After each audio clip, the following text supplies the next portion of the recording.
अग्ने व्रतपते व्रतं चरिष्यामि तच्छकेयं तन्मे रोध्यताम्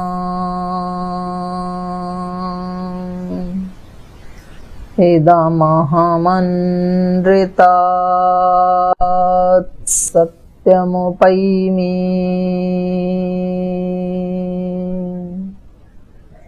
ॐ सहनाववतु सहनौ भुनक्तु सह वीर्यं करवावहै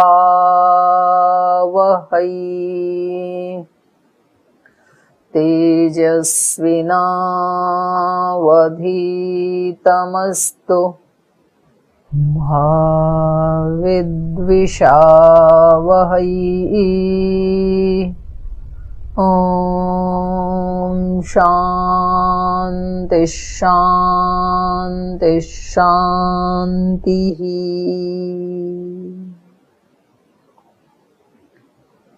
ओम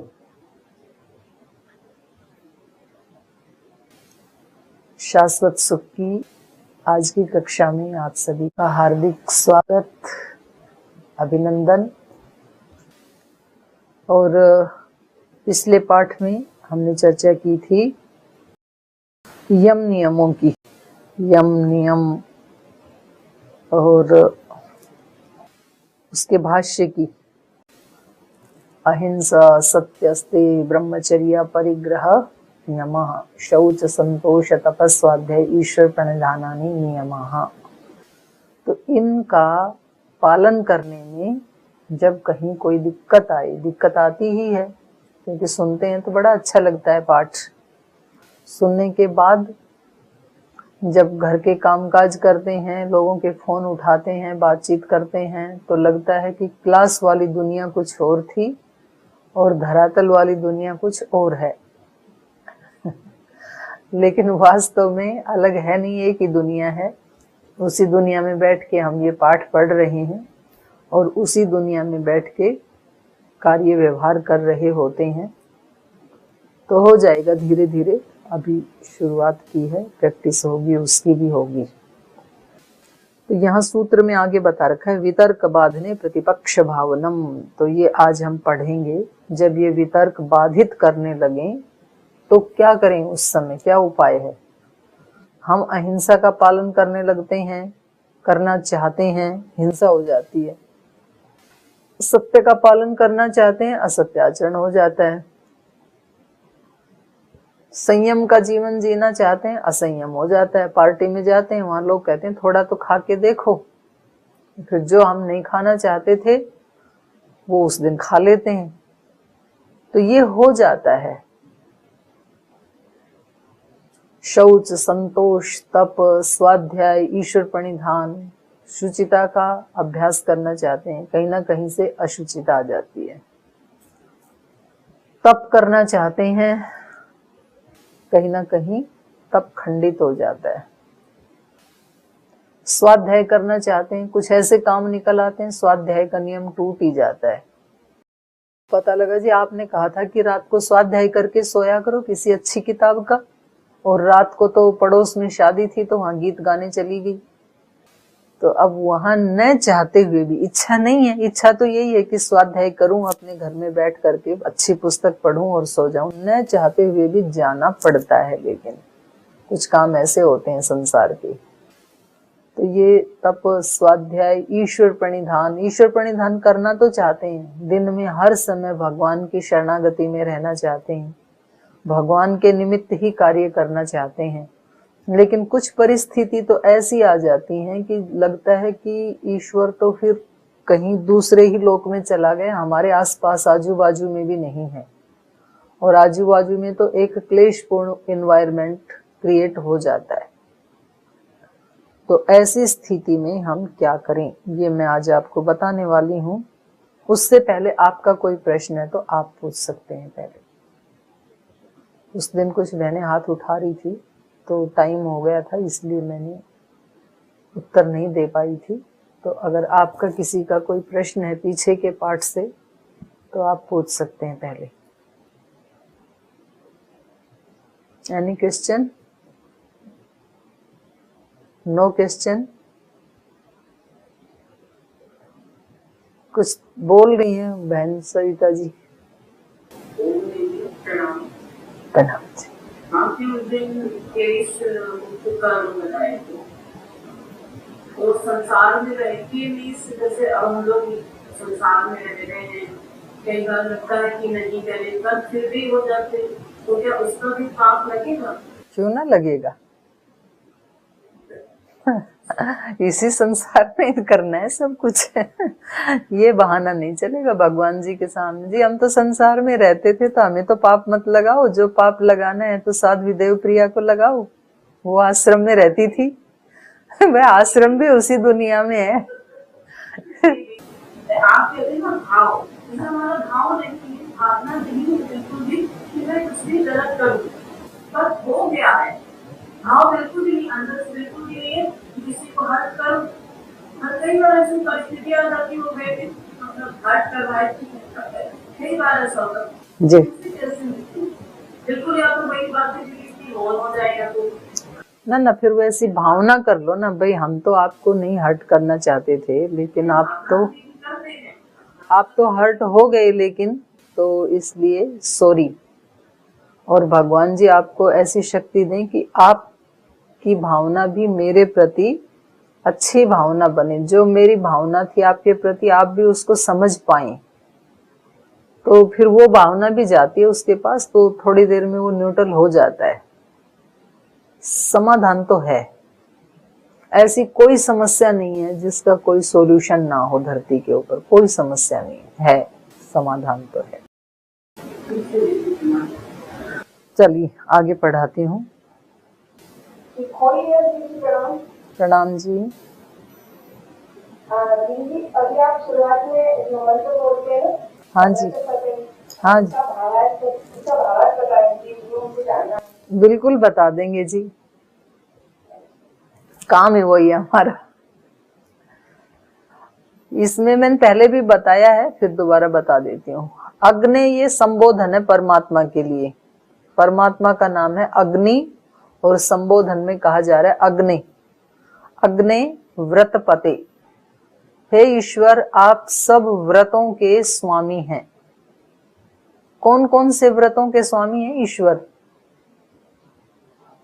आप ही बताओ कौन कौन से व्रतों के स्वामी हैं? व्रत कौन कौन से हैं ईश्वर के? एकादशी का व्रत, सत्यनारायण का व्रत, इन व्रतों के स्वामी हैं, इनके भी हैं, पर यहाँ पर उन व्रतों की चर्चा नहीं की जा रही है। भगवान का व्रत है, जो जैसा कर्म करेगा उसको वैसा फल मिलेगा, ये भगवान का व्रत है। भगवान का व्रत है, जो मेरी शरण में आएगा उसका मैं उद्धार करूंगा, ये भगवान का व्रत है। भगवान का व्रत है, जो आध्यात्मिक जीवन जिएगा उसको सुख मिलेगा, ये भगवान के व्रत हैं, कुछ नियम हैं। तो उन सब का स्वामी ईश्वर है। नहीं तो कोई भी व्रत ना हो तो फिर तो अराजकता फैल जाए संसार में, न्याय कैसे हो? तो वो सबको न्याय देता है, अच्छे का अच्छा, बुरे का बुरा। तो यहाँ प्रार्थना की जा रही है, आप तो सब व्रतों के स्वामी। और भी कितने व्रत हैं भगवान के। सृष्टि बनाना ये भगवान का व्रत है, सूर्य चंद्र का निर्माण करना ये भगवान का व्रत है, फिर उसको नियम में चलाना ये भी भगवान का व्रत है। तो यहाँ उनको संबोधन करके कहा जा रहा है आप व्रतों के स्वामी हैं। अग्नि व्रतपते व्रतम चरिष्यामि।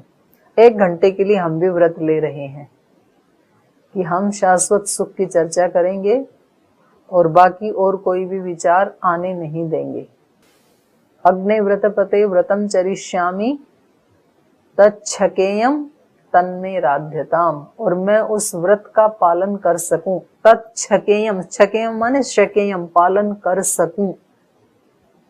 तत् में माने मेरी, उस मेरी मतलब उस सुशीला की, तत्ते अग्निव्रत पते व्रतम चरिष्यामि तच्छकेयम तत्मे राध्यताम। उस मेरे व्रत की, मुझ सुशीला के व्रत की आप सिद्धि करवाइए। राध्यताम मतलब सिद्धि करवाइए, व्यर्थ ना हो जाए मेरा व्रत। इदम अहम, अहम माने मैं, इदम इस व्रत का पालन करते हुए, इदम अहम अनृतात, अनृत से हटकर सत्यम उपैमि, सत्य को प्राप्त कर लूंगी। सत्य का मतलब है ईश्वर। ईश्वर को कैसे प्राप्त करेंगे? जो काम ईश्वर करता है वो हम करने लग जाएंगे। ईश्वर अपने व्रतों में अटल है, कभी अपने व्रतों को तोड़ता नहीं है। ऐसे हम अपने व्रतों में अटल रहें, तो ऐसे छोटे छोटे व्रतों का पालन करने से व्यक्ति महान हो जाता है और उस महान का प्रिय भी हो जाता है। तो ये प्रार्थना करते हैं हम प्रारंभ में। हो गया? ठीक जी। शांता जी, शांता जी आप अनम्यूट करके बोलिए। प्रणाम बहन।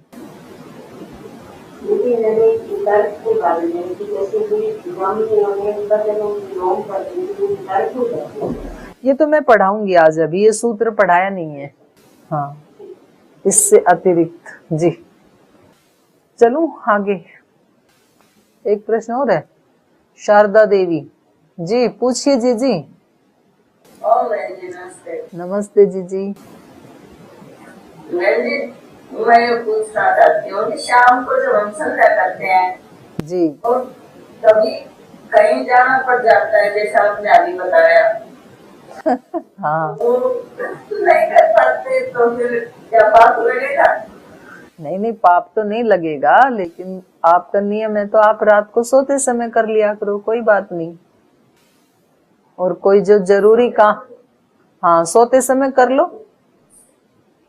कम कर पाती हूँ, उतना नहीं कर पाती।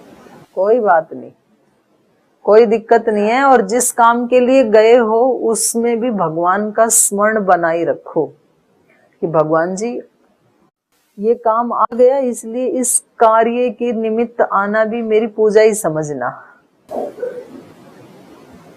क्योंकि भगवान की दृष्टि में तो भाव का ज्यादा महत्व है। तो उस भावना से वो काम करेंगे तो वो भी पूजा जैसे ही बन जाएगा। और फिर शाम को सोते समय अलग से अपनी दोबारा कर लो। प्रणाम। चलिए, वितर्क बाधने प्रतिपक्ष भावनम। जब वितर्क बाधित करने लगे तो प्रतिपक्ष की भावना करनी चाहिए। ये वितर्क क्या है? वितर्क ये है, आप नियम तो कहता है कि स्वाध्याय करूं और प्रतिपक्ष कह रहा आज तो सो जाती हूं, कल से शुरू करेंगे। यम नियम तो कहते हैं शुचिता होनी चाहिए। बोले शुचिता तो होनी चाहिए, पर इसको तो इसके किए का फल देना ही पड़ेगा, इसको नहीं छोड़ सकती हूँ। बाकी तो किसी को सताऊंगी नहीं, मैं किसी से नहीं झगड़ा करूंगी, पर इसने मेरे को बहुत तंग किया, इसको छोड़ूंगी नहीं। ये वितर्क है। आता है व्यक्ति के मन में किसी के प्रति, बोले जी ये प्रेम करना चाहते हैं पर ये प्रेम के लायक तो नहीं है, ये वितर्क है। तो ऐसे हमारे मन में वितर्क हमें बाधित करने लगे, तब क्या करें? तो प्रतिपक्ष की भावना करें। प्रतिपक्ष का मतलब उससे दूसरा पक्ष। हम ऐसा नहीं करेंगे, माने प्रीति नहीं करेंगे, स्वाध्याय नहीं करेंगे, संयम नहीं रखेंगे, तो इसका परिणाम क्या होगा? प्रतिपक्ष क्या होगा? प्रतिपक्ष अगले सूत्र में बताया है। पहले तो मैं इसका भी भाष्य और बताऊंगी। प्रतिपक्ष क्या है? वितर्का हिंसादय कृतकारित अनुमोदिता लोभ क्रोध मोह पूर्वका मृदु मध्य अधिमात्रा दुख अज्ञान अनंत फला इति प्रतिपक्ष भावनम। प्रतिपक्ष की भावना क्या है? कि ये जो मैं काम कर रही हूं, कौन सा काम? एक व्यक्ति के प्रति नाराजगी की भावना, एक व्यक्ति के प्रति क्षमा न करने की भावना, ये मैं या तो लोभ से करती हूँ, या तो क्रोध से करती हूँ, या तो मोह के कारण करती हूँ। तीनों में से कोई एक होगा। लोभ क्रोध मोह पूर्वका मृदु या तो हल्की हल्की कोई हिंसा अपराध करते हैं, मृदु माने हल्का, सॉफ्ट, थोड़ी सी हिंसा, थोड़ा सा मन में बुरा भाव, या तो मध्यम स्तर का करते हैं, थोड़ा सा उससे ऊपर का करते हैं, और या तो अधिमात्र, अधिमात्र माने तीव्र। तो जो भी हम भाव अपने चित्त में लाते हैं उसकी 3 श्रेणी हो सकती हैं। या तो सॉफ्ट सॉफ्ट होता है वो भाव, मानो किसी के प्रति हल्का सा किसी को डांट दिया, हल्का सा थोड़ी देर के लिए मन में कोई दुर्भाव आया फिर उसको हटा दिया, इसको कहेंगे मृदु। एक हुआ मध्यम स्तर का, थोड़ी देर चला, 1-2 घंटे, फिर हटा दिया। एक होता है अधिमात्र, 24 घंटे वही चले, कई दिन चले, कई महीने चले, इसको कहेंगे अधिमात्र। अब इसका फल क्या होगा वो सुन लीजिए। दुख अज्ञान अनंत फला, इसका फल आएगा दुख, निश्चित रूप से दुख आएगा। मृदु पाप किया है तो मृदु दुख आएगा, मध्यम कोटि का पाप हुआ है तो मध्यम कोटि का दुख आएगा, और तीव्र घोर पाप किया है तो घोर दुख आएगा। और घोर पाप या घोर पुण्य का फल तुरंत मिल जाता है, वो कर्म पक जाता है बहुत जल्दी से। बाकी में थोड़ा टाइम लगेगा, कुछ वर्ष लगेंगे, और किसी किसी में तो पूरा जन्म लग जाता है, उसका फल अगले जन्म में मिलता है धीरे धीरे किया हुए का, लेकिन मिलेगा जरूर। हो सकता है कि 50 जन्म के बाद मिले किसी कर्म का फल, हो सकता है 100 जन्म के बाद मिले किसी कर्म का, पर मिलेगा जरूर, खाली नहीं जाएगा कोई भी कर्म। मैं पढ़ा रही हूं ना, इस कर्म का फल भी मिलेगा, और आप पढ़ रहे हो इस कर्म का फल भी मिलेगा। लेकिन इसमें यह हो सकता है कि कोई थोड़ा थोड़ा ध्यान दे रहा है तो उसको थोड़ा थोड़ा सुख मिलेगा, कोई मध्यम कोटि का ध्यान दे रहा है पाठ में तो मध्यम कोटि का सुख मिलेगा, और कोई अत्यंत डूब रहा है इस पाठ में तो उसको उच्च कोटि का लाभ मिलेगा। पर मिलेगा जरूर सबको, ऐसा नहीं हो सकता कि ना मिले।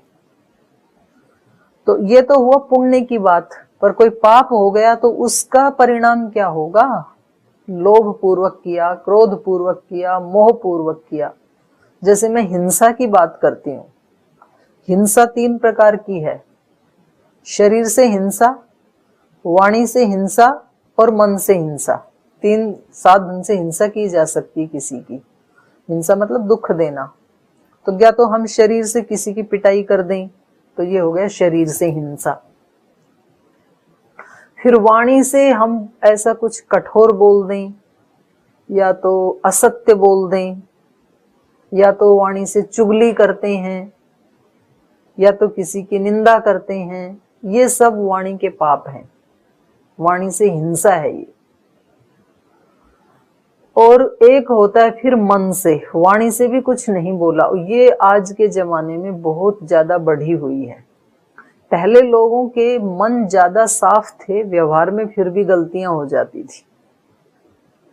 घर में सास, ननद, देवरानी, जेठानी, तो उनमें कभी कभी अच्छे से झगड़ा हो जाता था, और कभी तो इतना झगड़ा हो जाता था कि सास बहू की पिटाई कर देती थी, और कभी बहू खोटी हो तो वो सास को भी देख लेती थी फिर, और थोड़ी देर में 5-7 दिन के बाद वो उसके सिर में तेल लगा रही है, मालिश कर रही है, ठीक भी हो जाते थे 2-4 दिन में। झगड़ा भी कर लेते थे, ठीक भी हो जाते थे। मतलब पेंडिंग हिसाब किताब कुछ भी नहीं है, सब तरोताजा वर्तमान में। अभी क्या हो रहा है, कभी झगड़ा नहीं करते हैं, ऊंचा भी नहीं बोलते हैं, लेकिन मन में प्रीति का अत्यंत अभाव है, कोई प्रीति नहीं है। ये बड़ा खतरनाक है। तो ये मन का जो पाप है, मन से जो हिंसा की जाती है, ये बड़ी खतरनाक, व्यक्ति को घायल कर देती है ये। हम किसी के बारे में क्या सोच रहे हैं, जब उसमें प्रीति का भाव नहीं है, कहीं ना कहीं एक द्वेष का भाव है, कहीं ना कहीं एक जलन का भाव है, कहीं घृणा का भाव है, निंदा का भाव है, ये हमारे लिए बहुत खतरनाक है। इससे माइग्रेन पेन आएगा, इससे बीपी लो हाई आएगा, इससे हार्ट अटैक भी आएगा, इसमें हाथ पैरों में कमजोरी आएगी, इससे कमर दर्द आएगा, घुटनों में दर्द आएगा, मन में अप्रसन्नता, डिप्रेशन जरूर आएगा। ये सबसे ज्यादा खतरनाक है। और फिर हमें पता भी नहीं चलता है, फिर हम जाते हैं डॉक्टर के पास, डॉक्टर दे देता है नींद की दवाई, तो उससे फिर वो स्टेरॉइड होने के कारण कभी शरीर फूल जाता है, फिर और ज्यादा बिगड़ जाता है, और एक तरह से ऐसे एक चक्रव्यूह में व्यक्ति फंस जाता है कि उससे बाहर निकलना बड़ा मुश्किल हो जाता है फिर। तो ये जो मन की हिंसा है, ये क्यों करते हैं हम, या शरीर से या वाणी से हिंसा क्यों करते हैं? या तो लोभ पूर्वक करते हैं, हमें लोभ है कि ये वस्तु मेरे को मिलनी चाहिए, ये व्यक्ति मेरे पास ही रहना चाहिए, ये मेरा ही सम्मान करे, और वो किसी दूसरे का कर देता है, तो हमें लोभ है उसको लेने का, इसलिए हम हिंसा कर देते हैं। या तो क्रोध पूर्वक करते हैं, किसी दूसरे ने ले लिया और मेरा वश चला नहीं, तो फिर हमें गुस्सा आता है कि क्रेडिट तो ये ले गया, सेवा मैंने की, तो फिर क्रोध पूर्वक हिंसा करते हैं। या तो वाणी से बोल देते हैं, या तो मन से बुरी भावना रखते हैं, और या तो फिर शरीर से पिटाई कर देते हैं। या फिर मोह पूर्वक व्यक्ति हिंसा करता है, किसी व्यक्ति की कोई चीज चुरा ली मैंने, कहीं किसी के बगीचे में फल लगे हुए थे और मुझे वो बहुत अच्छे लगे, और मुझे लगा कि ये फल तो मैं अपने बच्चे को तोड़ करके दूंगी, और वहां पर जो व्यक्ति बैठा हुआ था रखवाली करने के लिए, उसका तो बेचारे की तनख्वाह कट जाएगी, एक फल भी तोड़ लिया तो, लेकिन हमने तो तोड़ लिया और छुपा लिया, तो हमने उस व्यक्ति की हिंसा कर दी। लेकिन ये हिंसा कैसे की हमने? मोह पूर्वक। हमें अपने वाले से मोह था, तो अपने वाले का मोह पूरा करने के लिए दूसरे को कष्ट दे दिया।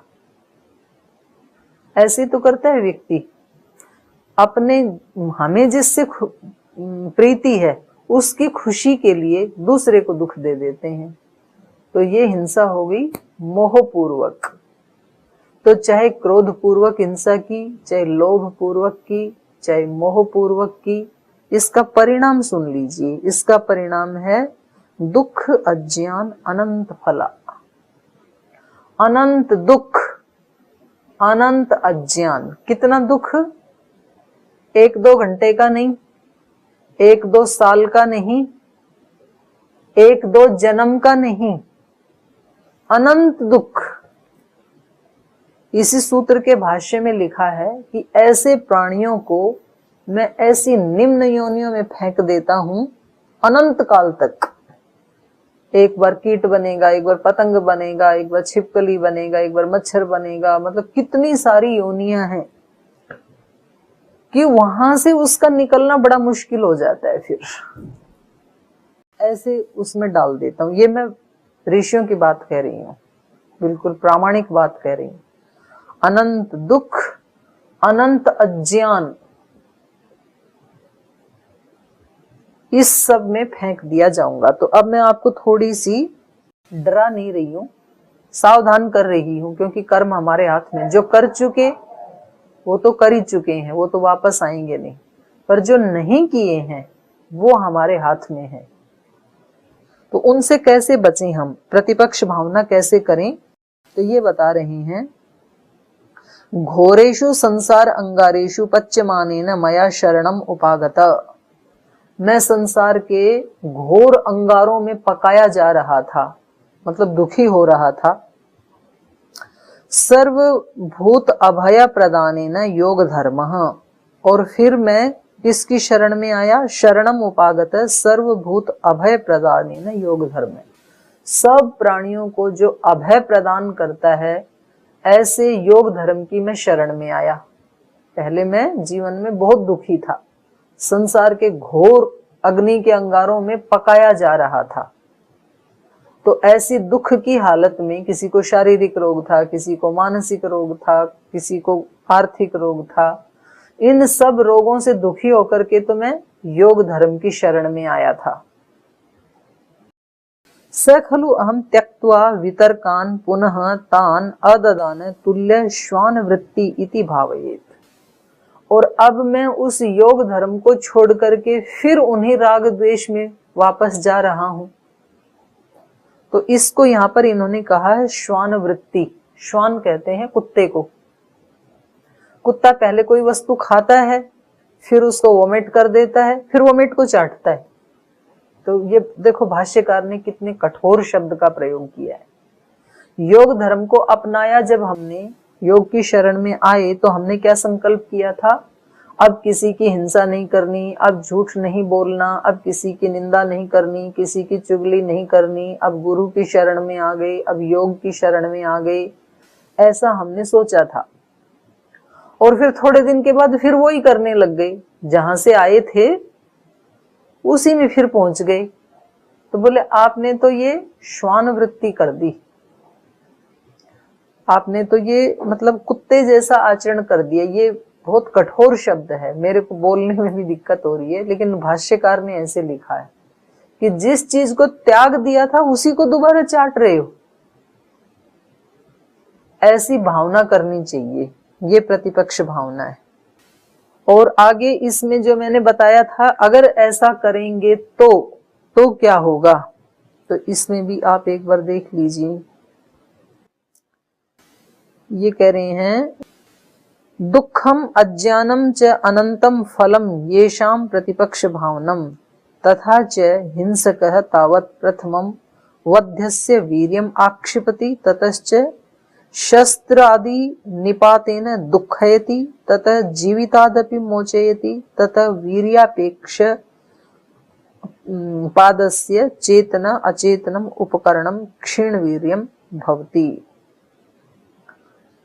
दुख अज्ञान अनंत फला इति प्रतिपक्ष भावनम। दुखम अज्ञानम च अनंतम फलम येषाम। इन बुरे कर्मों का फल क्या है? अनंत दुख, अनंत अज्ञान। अज्ञान अपने आप ही दुख का कारण है, तो अनंत दुख मिलेगा। अब बोलो, बदला लोगे किसी से? बदला लोगे?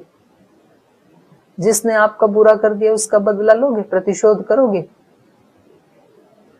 बड़े समझदार हो, मत करना। और यदि किया तो क्या फल होगा? अनंत दुख। इसलिए अनंत दुख से बचने के लिए बदले की भावना चित्त में बिल्कुल हटा दो। किसी से बदला नहीं लेना, मुझे अपना काम करना है। किसी के प्रति द्वेष का भाव नहीं रखना, किसी के प्रति घृणा का भाव नहीं रखना। आएगा, ऐसा नहीं है ये पाठ सुनते ही चला जाएगा, नहीं जाएगा। संस्कार है ना, इस जन्म के भी हैं, पिछले जन्म जन्मांतरों के भी हैं। आएगा, बार बार आएगा, लेकिन आप उससे भी ज्यादा मजबूत आत्मा है, आप बहुत स्ट्रॉन्ग हैं, इसलिए बार बार हटा देना आप। और ये बार बार आना, बार बार हटाना, ये हजारों बार भी करना पड़े तो कर लेना, कोई दिक्कत नहीं है। एक बार हटाएंगे फिर आएगा, फिर हटाया फिर आएगा, फिर हटाया फिर आएगा।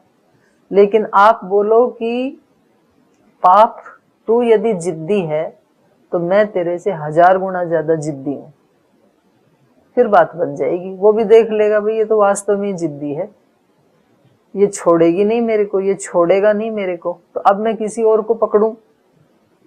एक व्यक्ति, एक जो असुर था व्यक्ति, तो क्या राक्षस था, तो वो एक भले मनुष्य को पकड़ लाया कहीं से और उस मनुष्य से सारा काम करवाता था वो असुर अपने घर का, और उसको खाने को देता नहीं था बेचारे को कुछ भी, और बहुत सताता था। जब भी वो कुछ खाने को मांगे या कुछ अच्छा काम करने को बोले तो अपने बड़े बड़े दांत, बड़े बड़े नाखून दिखाता था कि इनसे पाड़ के खाऊंगा तेरे को, अगर तूने चूं भी बोला तो चुप हो जा और ये काम करा। वो बेचारा भूखा कितने दिन काम करे, बड़ा परेशान हो गया। बार बार वो ऐसे ही उसको डराता था। तो ऐसे कहते हैं कि अति दुख दिया हुआ ना, फिर उस व्यक्ति को दुख से पार ही कर देता है। किसी के जीवन में जब अति दुख आ जाता है तो उससे अगला स्टेप तो फिर उसके पार जाना ही है। आप किसी व्यक्ति की 1 बार, 2 बार, 100 बार, 1000 बार इंसल्ट करोगे और वो व्यक्ति चुप रहेगा तो 1001वें बार क्या करेगा, वो इंसल्ट मानेगा ही नहीं। तो कहते हैं किसी व्यक्ति को इतना ज्यादा भी दुखी मत करो कि वो दुख से ही पार ही निकल जाए। इतना ज्यादा भी किसी की मतलब वो कहते हैं ना पीछे लगना अति, तो फिर वो मानता ही नहीं, सुनता ही नहीं। कुछ ऐसे माँ बाप होते हैं जो हर समय बच्चे को टीका टिप्पणी टोकना, गलत बोलना, कुछ ना कुछ नुक्ताचीनी निकालते ही रहना बच्चे के बिहेव में। तो फिर वो बच्चा ऐसा ढीठ हो जाता है कि वो उससे पार ही चला जाता है। पहले वो बहुत परेशान होता था माता पिता के कहने से, टेंशन में आ जाता था, लेकिन अब उसको पता लग गया, बोले इसका काम है। किसी संस्था में, किसी फैक्ट्री में काम करते हैं, कभी कभी बॉस इतना ज्यादा स्ट्रिक्ट हो जाता है कि वो एम्प्लॉय पानी पीने गया तो बोल पानी पीने क्यों गए, इतनी देर क्यों लगाई, पानी पीने में तो 2 मिनट लगती हैं। वॉशरूम गए तो 2 मिनट लगती, तुमने 5 क्यों लगाई, 3 ज्यादा लगा दी। और फिर ऐसा करते करते बॉस को तो गुस्सा आने लग जाता है और एम्प्लॉयज को आदत पड़ जाती है। तो फिर वो जब बाहर इकट्ठे होते हैं अपने साथियों के साथ तो उस बॉस की हंसी उड़ाते हैं। फिर बोले अभी देखना मैं जाऊंगा तो बॉस ऐसे बोलेगा, इतनी देर कैसे लग गई। वो हंसी उड़ा रहे, मस्त हैं, और उसने अपना बीपी बढ़ा लिया ऐसे बोल बोल के। तो ऐसे ही हुआ, वो व्यक्ति एक दिन ना बहुत परेशान हो गया क्योंकि ये बार बार डराता था उसको। बोले मैं तेरे को ऐसे नाखूनों से फाड़ के खाऊंगा। तो एक दिन ही अड़ गया उसके सामने। बोले हमें मरने से कोई डर नहीं है, रोज रोज मरना, हर पल मरना, हर क्षण मरना, हम मरने को तैयार है, मारो आप, ऐसे जीने से तो मरना ही अच्छा है। राक्षस ने सोचा रे इसको किसने समझा दिया, ये मेरे सामने कभी नहीं बोलता था, आज इसने कैसे जुबान खोल दी। और फिर उसको बोले तेरे को डर नहीं लग रहा, बोले नहीं बिल्कुल डर नहीं लग रहा, मैं डर के पार चला गया, मर जाना ही अच्छा है, खाओ आप, कैसे पाड़ोगे पाड़ो। तो उसने कहा, वो दरवाजा खोला अपने घर का, बोल तू यहाँ से भाग जा, मैं तेरे जैसे व्यक्ति का क्या करूं, अब मैं किसी दूसरे को पकड़ के लाऊंगा जो मेरे से डरे और मेरी सेवा करे। तो वो मुक्त हो गया, बाहर निकल गया। तो ऐसे ही बार बार जब अति हो जाती है दुखों की तो फिर व्यक्ति उसका सामना कर लेता है। बोले ठीक है हम राजी हैं, आओ। तो फिर वो दुख सोचते हैं भाई ये तो डर तो रहा नहीं मेरे से, तो अब मैं किसी और कमजोर आदमी को पकड़ूं, ये तो बड़ा स्ट्रोंग हो गया, बोल्ड हो गया। तो हम बार बार अभ्यास करेंगे, पहले तो ये बाधित करेंगे, लेकिन जितनी बार इसने बाधित किया उतनी बार प्रतिपक्ष भावनम, वितर्क बाधने प्रतिपक्ष भावनम, वितर्क बाधने प्रतिपक्ष भावनम। तो फिर वो भी देखता है भाई ये तो हर बार मेरे को बाहर कर देता है, प्रतिपक्ष की भावना करके मेरे से दुखी होता ही नहीं है ये। तो फिर इसको पाप को लगता है कि अब किसी और व्यक्ति को पकड़ना पड़ेगा। ये सब भाई बहन हैं, इन्होंने ऑनलाइन कक्षा अटेंड कर ली और इन्होंने अभ्यास कर लिया, अब ये मेरे काबू में आने वाले हैं नहीं। तो फिर वो आप लोगों को छोड़ के किसी और के पास चला जाएगा, आपके पास नहीं आएगा। ये प्रतिपक्ष भावना है। तो यहाँ पर ये बता रही हैं कि वो जो दुख मिलता है ना वो किस तरह का है। देखो कितना एक विभत्स सा दृश्य बनाया यहाँ भाष्यकार ने। प्रथमम वध्यस्य वीर्यम आक्षिपति, जिसको दंड देना होता है ना, जैसे हम देखते हैं ये मुर्गे मुर्गी आदि को काटते हैं, बिल्कुल वैसा वर्णन यहाँ व्यास भाष्य ने किया है कि जिस आत्मा ने पाप किया है उसको दंड देते समय पहले क्या करते हैं, पहले उसके बल को अवरुद्ध कर देते हैं। पहले तो खूब खिलाते हैं, फिर उसका खाना बिल्कुल बंद कर देते हैं। और फिर ततश्च शस्त्र आदि निपातेन दुःखयति, और फिर उसका गला जो है ना वो ऐसे रेंद करके काटा जाता है। एक तो होता है एकदम से ऐसे प्रहार किया और गला अलग हो गया, इसमें तो कम दुख है। लेकिन कुछ खास प्रकार के मजहब वाले जो लोग हैं वो हत्या किसी की करते हैं, हिंसा करते हैं, तो कैसे करते हैं, वो धीरे धीरे उसके गले को ऐसे रेंदते हैं, जैसे लकड़ी को काटते हैं आरे से, ये सेकंड टाइम का दुख है। कुछ बहनें मुंह बना रही हैं, ऐसा ही होगा पाप करेंगे तो। और फिर ततः जीवितात अपि मोचयति, और फिर उसका पूरा जीवन ही नष्ट कर देता है तीसरी बार में।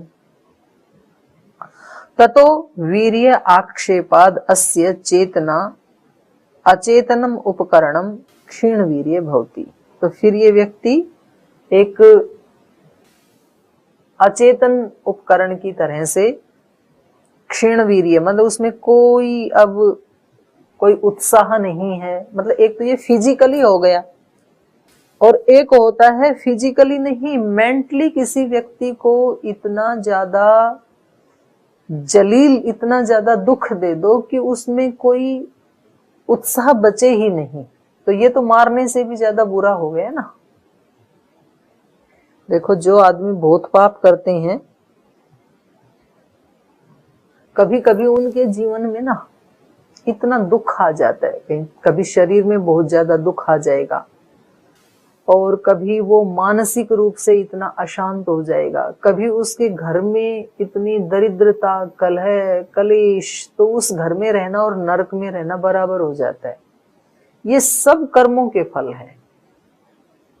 तो ये हमें ना मिले, इसके लिए हमें यम नियमों का पालन करना चाहिए। ऐसे महर्षि पतंजलि जी बता रहे हैं। ऐसे दुख हमें ना मिले, इसलिए यम नियमों का पालन करें हम।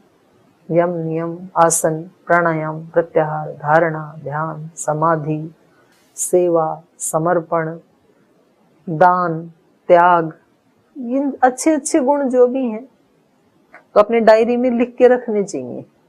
आप भी लिख लो। कल आप अपने डायरी में कम से कम अच्छे अच्छे 50-60 गुण लिख लेना, जो जो आपको अच्छा लगे। और फिर जिसका हम अनुष्ठान करते हैं उसके आगे तो टिक लगा लेना, राइट का, ये तो हो रहा है जीवन में। और जो जो अभी बचे हुए हैं उनके आगे क्वेश्चन मार्क लगा लेना, ये अभी नहीं हो पा रहा है, उसके लिए प्रयास करना। और फिर उसके आगे आप अपनी और मार्किंग, कभी कभी अपने आप को टाइम दिया करो, 1 घंटा, आधा घंटा, कभी अपने साथ बैठ के कि ये चीज है, ये मेरे जीवन में 50% हो रही है, ये 40 है, ये तो 10% ही है, ये अभी 5% है, ये 2% है, इसकी अभी शुरुआत ही नहीं हुई है। ऐसे अपना हिसाब किताब रखना चाहिए, क्योंकि टाइम तो देखो लिमिटेड है। क्योंकि बाहर के काम निपटाने में ही सारा समय यदि चला गया तो फिर तो हम तो खाली के खाली रह गए। मनुष्य जीवन भी मिला था, अच्छे गुरु भी मिले थे, अच्छी क्लास भी मिली थी, तो फिर तो कुछ तो करना ही चाहिए हमारे को। तो ये है वितर्का हिंसादय। हाँ, इसमें एक और ये अच्छी समझने वाली बात है, कृत कारित अनुमोदित। एक तो खुद हिंसा करे व्यक्ति, उसका फल मिलता है। कृत, उसको कहते हैं कृत। आपके पास जो सूत्र होगा ना, ये तो 34वां सूत्र है, तो इसमें 3 शब्द दिए हैं, वितर्का हिंसादय।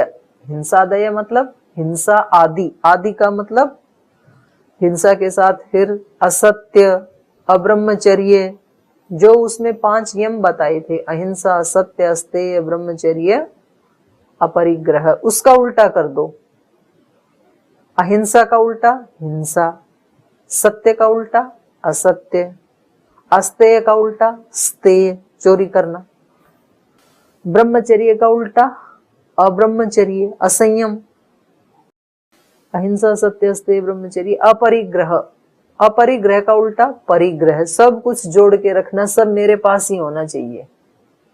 कुछ लोगों की तो ऐसी टेंडेंसी होती है, हे रामा, घर में चीज सड़ जाएगी लेकिन वो किसी को देंगे नहीं, ये है परिग्रह।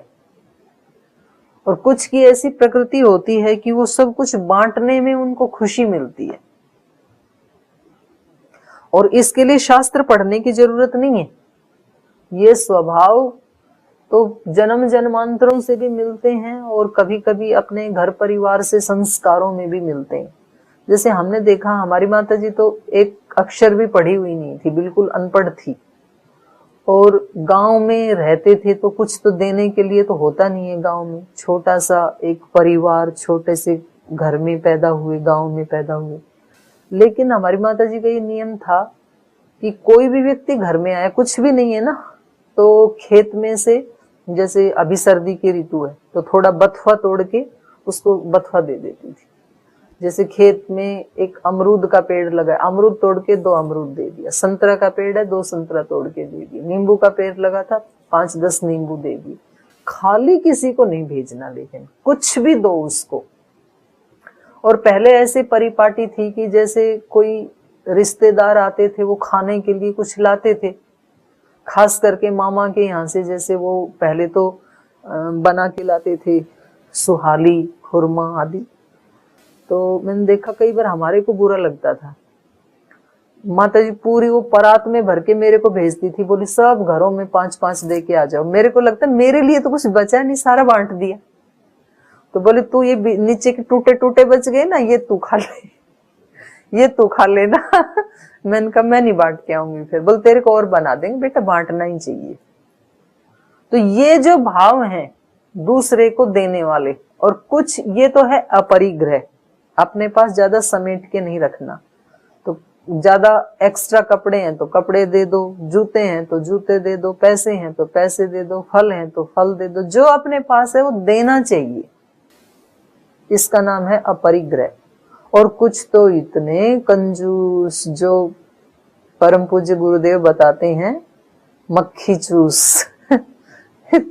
नहीं, यहाँ भी देख, मतलब चीजों को रखेंगे घर में, मिठाई रखी है, फल रखे हैं, किसी को देते नहीं। फिर 8-10 दिन में जब वो सड़ जाते हैं ना, तो उठा के डस्टबिन में डाल देते हैं। कितनी गलत बात है। तो ये सब है अपरिग्रह का उल्टा है परिग्रह। ये दोष, मैं 3 शब्द की तरफ आपका ध्यान दिलाना चाह रही थी। कृत, कारित, अनुमोदित। एक तो व्यक्ति खुद करता है ऐसा काम तो उसका फल मिलेगा। दुख, क्या फल मिलेगा? दुख, अज्ञान, अनंत। अनंत शब्द सबके साथ लगा लो। अनंत दुख, अनंत अज्ञान। एक होता है कारित, व्यक्ति खुद नहीं करता है, दूसरे से करवा देता है। बोली ये ना बहुत आजकल अपने आप को ना, इसके पैर पर निकल आए, बहुत उड़ने लगी है, इसके जमीन पे नहीं टिक रहे इसके पैर, इसलिए मैं तो कुछ बोलूंगी नहीं, पर तू इसका काम कर देना। ऐसे दूसरे को उत्साहित कर देते हैं। तो ये कौन सी हिंसा है? कारित, करवाई हुई। फिजिकली भी लोग ऐसे करते हैं। किसी को जो सुपारी दे देते हैं ना, बोले मैं तो उस दिन देश से बाहर चला जाऊंगा, देश में नहीं रहूंगा। बोले मैं तो उस दिन शहर में हूं नहीं, मैं तो बाहर था, और किसी और को सुपारी दे दी, वो मर्डर कर देता है। तो ये पकड़ा तो नहीं जाएगा ये व्यक्ति, लेकिन भगवान के दरबार में पकड़ा जाएगा, क्योंकि कारित का भी फल मिलता है, करवाने का भी फल मिलता है। खुद तो किसी की इंसल्ट नहीं की, लेकिन दूसरे से करवा दी। तो देखो, कुछ बुरे कर्म खुद किए जाते हैं, कुछ कारित होते हैं, करवा दिए जाते हैं। तो दूसरा करवाए तो उसकी हमें चिंता नहीं है, क्योंकि उसका फल हमें नहीं मिलेगा। पर हमें किसी के लिए नहीं करवाना है, उसका फल हमें मिलेगा। और तीसरा है अनुमोदित। अनुमोदित माने अनुमोदन करना। अनुमोदन मतलब स्वीकृति देना। किया भी नहीं, करवाया भी नहीं, लेकिन हमारे सामने कोई किसी का अपमान कर रहा था, इंसल्ट कर रहा था, तो हम चुप रहे, और अंदर अंदर मन में लड्डू फूट रहे थे हमारे। बोले आज आया ऊंट पहाड़ तले। ऊंट पहले रेगिस्तान में सोचता था कि मैं सबसे ऊंचा प्राणी हूं, और जब पहाड़ के पास गया तो पता लगा मेरे से तो बहुत ऊंचा है पहाड़। बोले आज तक तो ये समझती थी कि मैं ही सब कुछ हूं, अब आज इसको शेर खाने वाले को 1.25 शेर वाला मिल गया। तो अंदर अंदर से ना बहुत अच्छा लगता है। और फिर वो घटना घटित होने के बाद हम उसको कहते हैं, बोले तूने अच्छा किया, हम तो आज तक बोल नहीं पाए इनके सामने, आज आपने अच्छा किया। ये क्या है? अनुमोदन। या तो वाणी से उसको बोल के अनुमोदन कर दिया, या तो मौन रह करके उसके पाप को अनुमोदन कर दिया। दूसरा व्यक्ति पूछता है कि जब मेरा अपमान हो रहा था तो आप मौन क्यों रहे? जैसे द्रौपदी का जब चीर हरण हो रहा था तो भीष्म पितामह द्रोणाचार्य क्या कर रहे थे? अनुमोदन। इसलिए उसका पाप उनको भी लगेगा। भाई बोलना चाहिए था ना आपको, आपके सामने कोई गलत काम हो रहा है तो आप मौन क्यों रहे? तो ये मौन रहना भी अनुमोदन करना है, तो उसका भी फल मिलेगा। तो ये देखो बहुत सावधान रहने वाली बात है। पाप कभी कभी व्यक्ति करता तो नहीं है, खुद बच जाता है उससे, कृत तो पाप से बच जाता है, लेकिन कारित में फंस जाता है, किसी और से करवा देता है। अब इसके तो हजारों उदाहरण हो सकते हैं, मैं नहीं दूंगी, नहीं तो पता नहीं कोई अपने ऊपर लेके हर्ट हो जाएगा, छोड़ो उसको। कृत, कारित, अनुमोदित, उसका अनुमोदन करना, तो तीनों से बचना है, सावधान रहना है, क्योंकि इसका फल अनंत दुख, अनंत अज्ञान हमारे सामने खड़ा है। ऐसी योनियों में हम फेंक दिए जाएंगे, निम्न योनियों में, कि वहां से हमें निकलना मुश्किल हो जाएगा। फिर मनुष्य योनि नहीं मिलेगी। फिर ऐसी कीट पतंग, नारक योनि, तिर्यक योनि, भूत पिशाच योनि, वो आत्माएं बहुत दुखी होती हैं। फिर मनुष्य योनि प्राप्त करने के लिए कलपती हैं, आर्तनाद करती हैं फिर कि एक बार मनुष्य योनि मिले, फिर आगे ऐसा नहीं करूंगी। और हम सब ऐसे ही हैं, बहुत सारी योनियों में चक्कर लगा के तब तो इसमें आई हैं। इसी को ही बताया कि घोर अंगारों में जलते हुए अनंत दुख हम भोग चुके हैं पहले ही। इसलिए अब की बार जो मनुष्य का जीवन मिला और ऐसे महापुरुषों का सत्संग मिला, गुरुजनों का सानिध्य मिला, तो अब की बार मौका नहीं चूकना है हमें। अब की बार पाप नहीं करना, कोई पुण्य ना हो तो भी चलेगा, लेकिन पाप न कृत, न कारित, न अनुमोदित, तीनों से बचना है अपने को। तो ऐसा व्यक्ति कभी डिप्रेशन में नहीं जाएगा, वरना तो कोई बचा नहीं सकता है। अब आगे 35 नंबर सूत्र से इनका फल बता रहे हैं। बोल जी पाप का फल तो बता दिया, थोड़ा पुण्य का भी बता दो। पाप का फल बता बता के डरा दिया आज। डराया नहीं, मैंने तो सचेत किया है। तो पुण्य के फल सुन लीजिए। अहिंसा प्रतिष्ठायाम तत्सन्निधौ वैर त्याग। जब आदमी मन से हिंसा नहीं करता है, हिंसा का मतलब नेगेटिव थिंकिंग नहीं रखता है और नेगेटिव भावनाएं नहीं रखता है, तो उसके आसपास रहने वाले लोगों के मन में भी वैर की भावना नहीं पनपती है। और हमारी इस भावना को पशु पक्षी तो बहुत जल्दी सेंस कर लेते हैं, मनुष्य को थोड़ा सा टाइम लगता है अनुभव करने में। जो व्यक्ति जिसके मन में अहिंसा प्रतिष्ठित है, मतलब हिंसा नहीं करता है, तो आपको पता है जो ऐसे साधु संत होते हैं तो वो पक्षियों को दाना खिलाते हैं ना, तो वो पक्षी उसके पास आ जाते हैं दाना खाने के लिए।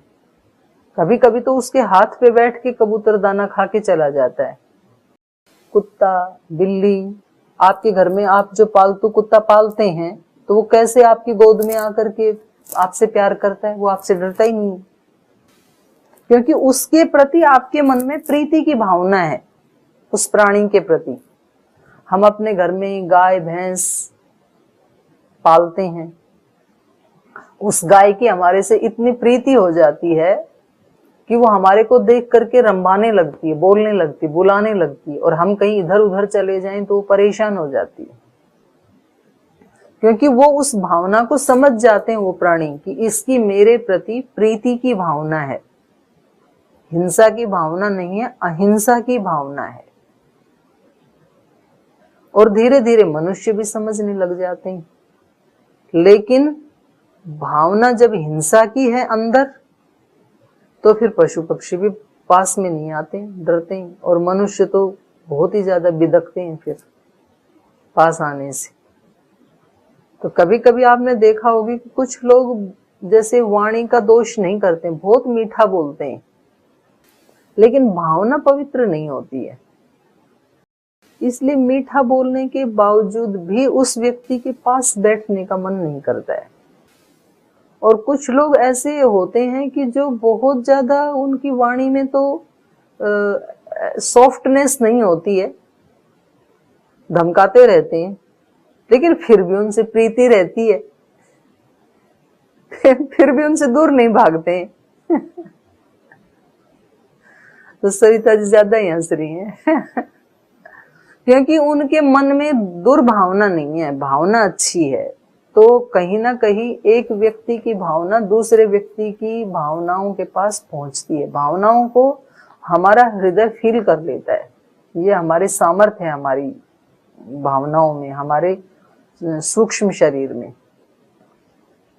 तो ये अहिंसा का फल है। जब कोई व्यक्ति अपने मन में हिंसा की भावना नहीं रखता है, किसी के प्रति सबके भले की भावना रखता है, सबके आगे उत्थान की भावना रखता है, तो उसके प्रति भी दूसरे लोग वैर की भावना नहीं रखते हैं। तत्सन्निधौ वैर त्याग, ये अहिंसा का। अहिंसा प्रतिष्ठायाम तत्सन्निधौ वैर त्याग। सत्य प्रतिष्ठायाम क्रियाफलाश्रयत्व।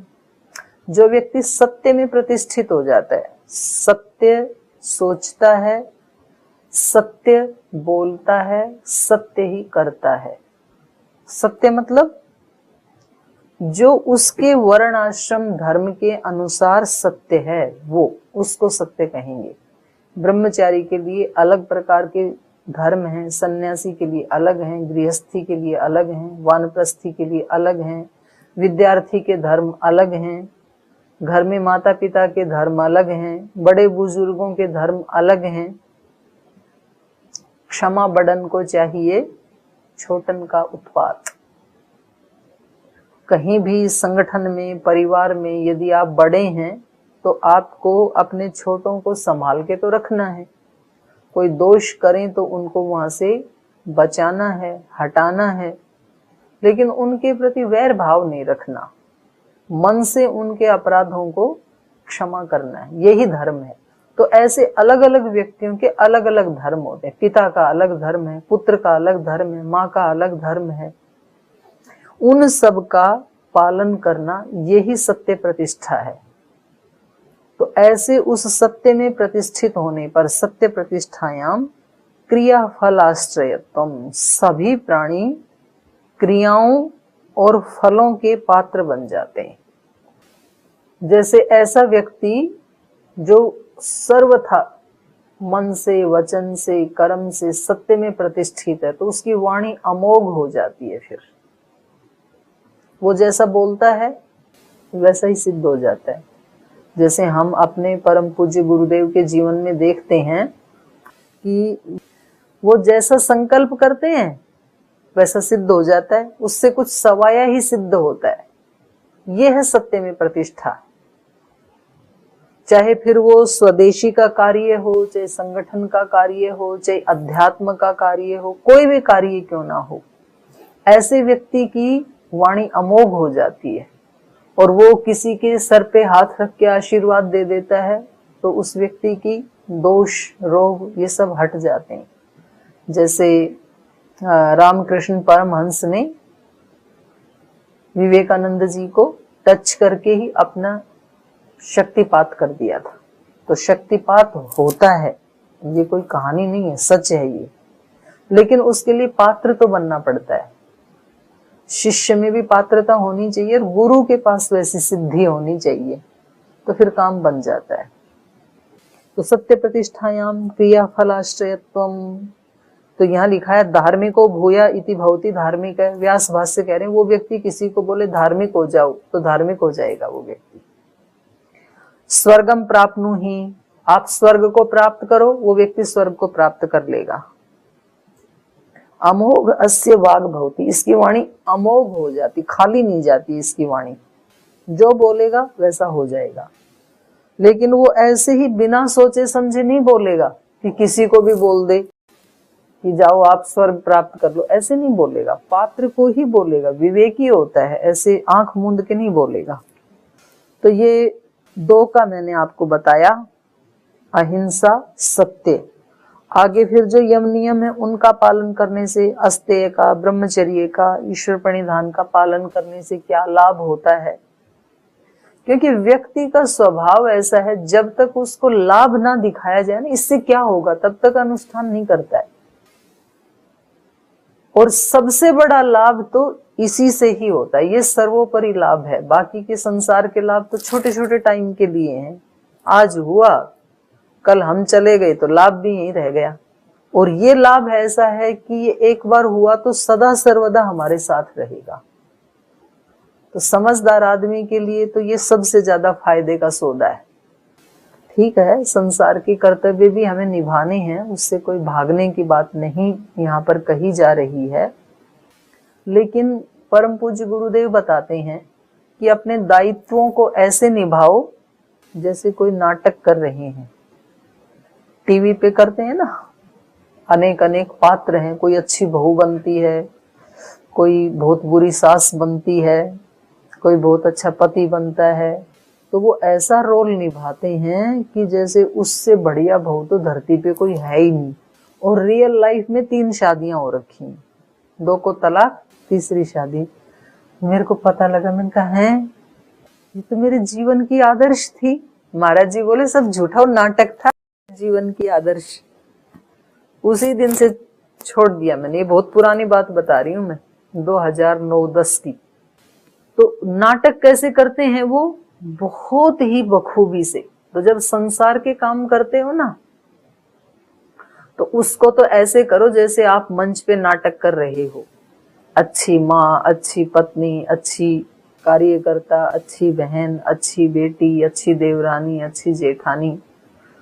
और नाटक को ऐसे करो जैसे रियलिटी है, और रियलिटी को ऐसे जियो जैसे नाटक कर रहे हैं। जो रियल जीवन है ना हमारा, उसमें तो ऐसे जियो कि जैसे नाटक कर रहे हैं, क्योंकि ये तो नाटक ही है। फिर हम चले जाएंगे भगवान जी के पास। और जो नाटक कर रहे हैं उसको ऐसे करो जैसे रियल जीवन जी रहे हैं। नाटक करते हैं हम पूजा पाठ में, चलो भाई अभी भगवान जी नाराज ना हो जाएं, इसलिए चलो जल्दी जल्दी दिया जला के फिर जाते हैं। तो उसको तो रियल की तरह से जीना चाहिए कि यही है मेरा अंतिम, तो मेरा असली काम यही है, और बाकी सब तो क्या है, नाटक है। तो चलिए आज की चर्चा के ऊपर आप और थोड़ा चिंतन मनन कीजिए। आज मैंने 2 बातें विशेष रूप से बताई हैं कि जब हमें यम नियमों का पालन करने में हमारा मन कुछ आनाकानी करे तो इसके फल के बारे में सोचना, प्रतिपक्ष भावना कि अनंत दुख मिलेगा, फिर अनंत अज्ञान मिलेगा। और दूसरा बताया कि अच्छे पुण्य कर्म करते हैं तो उसका फल क्या है। तो सबसे पहले अहिंसा का पालन करेंगे तो हम भी किसी से वैर नहीं करेंगे और दूसरे भी हमारे से वैर नहीं करेंगे। और सत्य का पालन करेंगे तो हमारी वाणी अमोघ हो जाएगी, हमारे पास एक शक्ति आ जाएगी। अभी हमारी इंद्रियों में शक्ति नहीं है। जब हम इसका पालन करेंगे तो दृष्टि में भी एक शक्ति आ जाती है। योगी व्यक्ति किसी की तरफ ऐसे देख भी लेता है करुणा की दृष्टि से, उसके देखने मात्र से व्यक्ति के दुख दूर हो जाते हैं, इतनी शक्ति आ जाती है। बोल दे कि आप ठीक हो जाएंगे, इतने मात्र से उस व्यक्ति को एक बल मिल जाता है। तो इन योग के अंगों का, पुण्य कर्मों का फल भी बहुत अच्छा है और पाप का फल बहुत ही दुखदाई है। तो इस पे आप चिंतन करें। 5 मिनट ज्यादा ही हो गई, तो आज की कक्षा को यहीं विराम देते हैं। आप सबका हृदय से बहुत धन्यवाद। आपकी सांझ, आपकी रात बहुत अच्छी हो। सुबह फिर आपसे मिलेंगे। आज यहीं विराम लेते हैं। ओम शांति शांति शांति। श्री परमात्मने नमः। श्री गुरुभ्यो नमः। सर्वेभ्यो नमः।